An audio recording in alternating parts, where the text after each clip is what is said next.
তিনটা যুবক এক খ্রিস্টান বাদশার এলাকায় কালেমার দাওয়াত দেয়, কালেমা প্রচার করে। খ্রিস্টান বাদশার চামচা, এই চামচা বলতেছে, বাদশাহ আপনি কি জানেন আমাদের এই এলাকায় তিনটা যুবক মুসলমান, তারা কালেমার দাওয়াত দেয়, এক আল্লাহর গুণগান গায়। কারণ এই চামচা গুলো যুগে যুগে ছিল কি ছিল না, কথা ঠিক।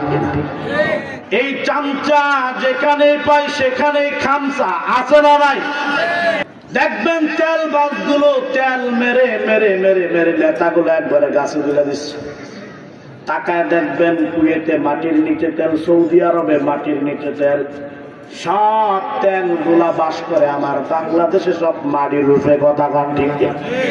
তিনটা যুবকদেরকে ধরে নিয়ে আসার পরে বাদশাহ বলতেছে, যুবক তুমি নাকি এক কালেমার দাওয়াত দাও?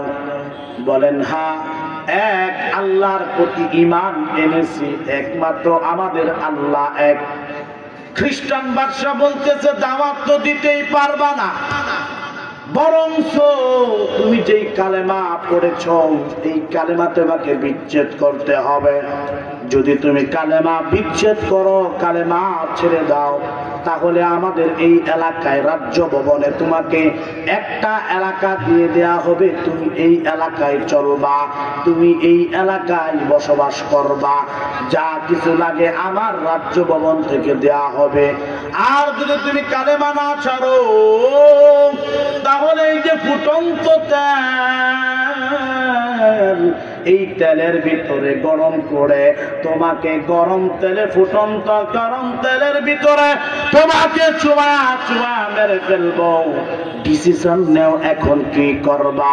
যুবক বললেন, হে বাদশাহ, যেই কালেমা পড়েছি, যেই আল্লাহর প্রতি ঈমান এনেছি, যদি প্রয়োজনে একবার কেন 10 বার যদি জান দেওয়া লাগে, তারপরেও ঈমান ছাড়বো না, কথা ঠিক কিনা? কারণ এই ঈমান তো কোনো গাছে ধরে না, কথা ঠিক কিনা? কারণ এই ঈমান তো কোনো গাজীপুর ফ্যাক্টরিতে তৈরি হয় না, কথা ঠিক কিনা? নাকি এই ঈমান কোনো ময়মনসিংহের কোনো ফ্যাক্টরিতে বিক্রি হয়, কথা ঠিক কিনা? না না না, এই ঈমান একমাত্র আল্লাহ তাআলার পক্ষ থেকে। সুতরাং পরিষ্কার সাফ তিনি বলে দিলেন, দুনিয়ার সব ছাড়া যাবে কিন্তু ঈমান ছাড়া যাবে না, কথা ঠিক কিনা? যুবকটা পরিষ্কার ভাষায় বলে দিলেন, হে বাদশাহ, দুনিয়ার সব ছাড়তে পারি, এলাকা ছাড়তে পারি, গ্রাম ছাড়তে পারি, মা ছাড়তে পারি, বাবা ছাড়তে পারি, দল ছাড়তে পারি, নেতা ছাড়তে পারি, কিন্তু ঈমান ছাড়তে পারবো না, কথা ঠিক কিনা?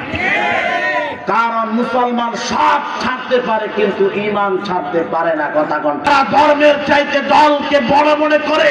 মনে রাখবেন এরা মুসলমান হতে পারে না, কথা ঠিক কিনা? এই জন্য কোন মুসলমান ধর্মের চাইতে দলকে বড় মনে করা যাবে না। স্বাধীন রাষ্ট্রের স্বাধীন মানুষ আপনি যে কোনো দল করতে পারে, কিন্তু ধর্মের বেলায় কালকে দেখলেন একজন বলে কোরআনে রাজনীতির ভিতরে কোনো কোরআন নাই, বলে নাউজুবিল্লাহ।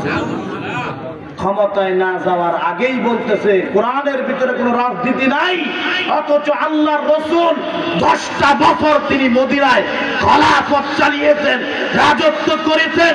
আজকে আপনারা বলেন হুজুর মক্কা নগরীর ইতিহাস বলেন, হুজুর মার খেয়েছে, কান্না করেছে, তায়েফের ঘটনা বলেন, যদি বলি আমার নবী লাস্টে 10 বছর মার দিয়েছেন, জিহাদ করেছেন, কত এমনি বলে হুজুর জঙ্গিবাদী, আছে না নাই? হুজুর খালি মার খেয়েছে, কান্দাও, এই ওয়াজ ভালো লাগে। হুজুর যে 10 বছর রাষ্ট্র ক্ষমতা চালিয়েছেন, মাথার পাগড়ি মাথায় বেঁধে দিয়েছেন উত্তম মাধ্যম, এটা বললে কিছু মুসলমানের গায়ে চুলকানি আছে না নাই? রসুলের সিরাত কিছু মানবেন, কিছু বাদ দিবেন। আপনি রসুলের আশিকে রসুল হতে পারেন নাই, পরিপূর্ণ মুমিন ঈমানদার হতে পারেন না, কথা ঠিক কিনা?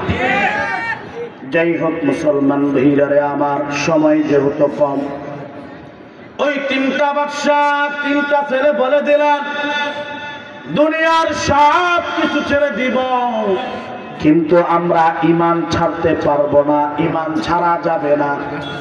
মুসলমান সব ছাড়তে পারবে কিন্তু ঈমান ছাড়তে পারবে না। কথা ইসলামিক দল করার কারণে এই এলাকায় ঢুকতে পারে না, এরকম মজলুম আছে না নাই? ঈমান মানার কারণে, ইসলাম মানার কারণে, অপরাজিক দল করার কারণে এলাকায় 10টা বছর আসতে পারে নাই, স্ত্রীর সাথে ঘুমাতে পারে নাই, সন্তানের সাথে ঘুমাতে পারে নাই, বাবার জানাজাও পড়তে দেয় নাই, এরকম ইতিহাস আছে না নাই?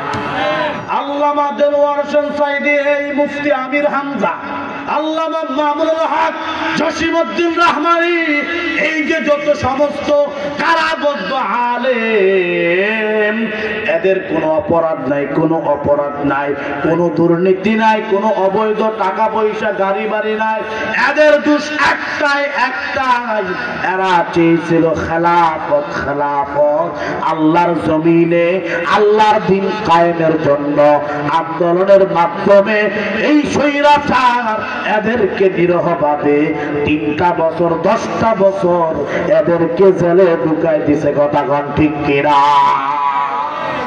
হিংসা ছেড়ে দেন, হাসাদ ছেড়ে দেন, মানুষকে ভালোবাসতে শিখেন। হতে পারে আপনার অপছন্দের ব্যক্তি আল্লাহর কাছে বড় প্রিয়। কথা বলেন ঠিক কিনা?